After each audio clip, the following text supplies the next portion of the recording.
1 फरवरी 2023 को हमारे देश के फाइनेंस मिनिस्टर निर्मला जी सीतारमण जी के द्वारा हमारे देश का बजट जो है वो घोषित किया गया। बजट घोषित किया गया, उसमें कई प्रकार की घोषणाएं की गई, जिनमें से एक घोषणा थी इनकम टैक्स स्लैब में बढ़ोतरी। अब इनकम टैक्स स्लैब में बढ़ोतरी किस प्रकार से की गई है वो मैं आपको बताता हूँ। Revised latest income tax slab rate is financial year 2023-24। तो 2023-24 से ये लागू है और मैं ये बताता हूँ आपको कि किस प्रकार से जो है आपको टैक्स देना है।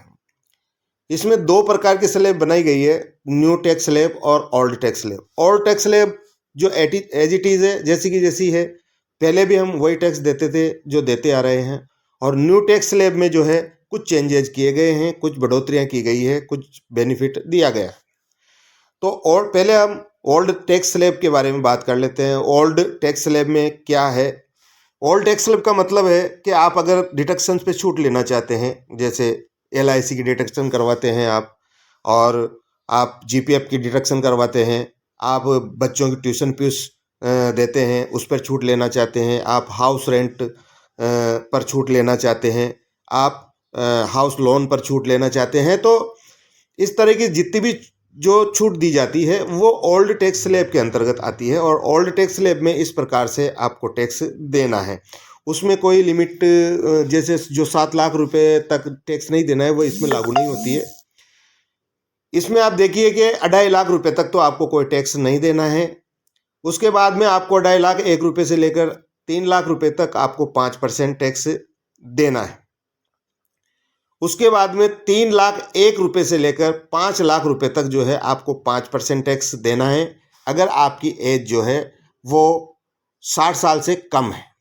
और 80 साल तक भी आपको 5% ही देना है, 60 से 80 के बीच में तब भी 5% देना है।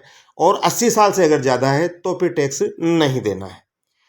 नेक्स्ट कैटेगरी है 5 लाख 1 रुपये से लेकर 10 लाख रुपए तक। 5 लाख 1 रुपये से लेकर 10 लाख रुपए तक आपको 20% डायरेक्ट, 5% से सीधे 20% पे आ जाते हो आप, और 20% टैक्स देना होता है। उसके बाद में आपकी अगर इनकम जो है, टैक्सेबल इनकम 10 लाख 1 रुपये से ज़्यादा है तो आपको 30% टैक्स देना है। ये पुरानी टैक्स स्लैब है, ओल्ड टैक्स स्लैब के अंतर्गत आती है, और जो अपन देते आ रहे हैं और हमें इसके बारे में सब कुछ जानकारी पहले से ही है।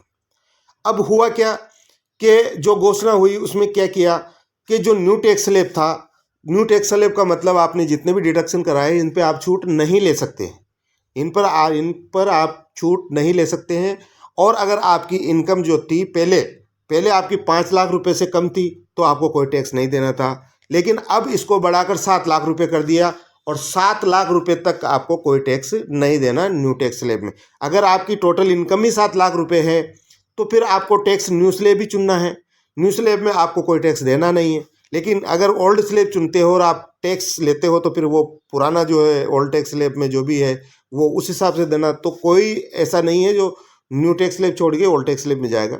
लेकिन अगर 7 लाख रुपए से ज़्यादा है तो आपको कंपेयर करना है कि आपका टैक्स जो है वो ओल्ड टैक्स स्लैब में ज़्यादा बन रहा है या न्यू टैक्स स्लैब में ज़्यादा बन रहा है। जिसमें आपका कम बन रहा हो, जिसमें आपका कम टैक्स बन रहा हो, वो टैक्स स्लैब आप चूज करिए। अब बात करते हैं न्यू टैक्स स्लैब की। तो न्यू टैक्स स्लैब में जो है, एक तो पहले 2.5 लाख तक था कि 2.5 लाख तक आपको टैक्स नहीं देना, ये अब 3 लाख तक कर दिया न्यू टैक्स स्लैब में। 3 लाख तक अब आपको कोई टैक्स नहीं देना है। कब? जब आपकी इनकम 7 लाख रुपए से ज़्यादा है। मान लीजिए थोड़ी बहुत ही ज़्यादा है और आप 5% में ही आ रहे हैं, तो फिर उसको कंपेयर कीजिए, दोनों टैक्स स्लैबों को कंपेयर कीजिए, ओल्ड टैक्स स्लैब को और न्यू टैक्स स्लैब को, और जिसमें आपका कम टैक्स बनता हो वो टैक्स आप दीजिए। तो 3 लाख रुपए तक आपको इसमें कोई टैक्स नहीं देना है। 3 लाख से 6 लाख रुपए तक आपको जो है 3 लाख 1 रुपये से 6 लाख रुपए तक आपको 5% टैक्स देना है।